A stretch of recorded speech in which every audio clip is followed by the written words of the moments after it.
one that we oftentimes will see is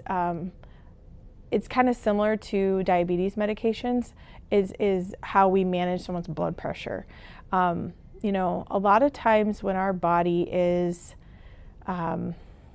really focusing on protecting itself, our circulation to our vital organs is more intense, and our circulation to our extremities, to include our brains, sometimes it starts to be less of a focus area. So when you have someone who is,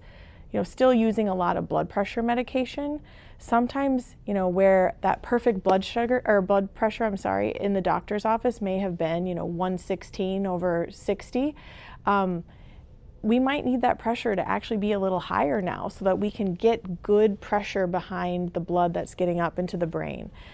Sometimes when you see people at end of life who are, you know, more tired or, you know, more confused, you're like, this isn't like my loved one. I've never seen them like this before. You know, one thing we should check is the blood pressure, because if that blood pressure on that blood pressure medication is now trending a little bit on the low side and it's too low, some of that confusion, that extra fatigue, you know, just changes that doesn't really feel like your loved one, could be that the blood pressure is just running a little bit too low, and we have to either decrease or take that medication out of the picture now so that we can actually increase that pressure and get that good blood flow to the brain so they can stay more awake, more alert, you know, might be able to eat a little bit more. It really improves their quality of life to not keep that blood pressure quite so low.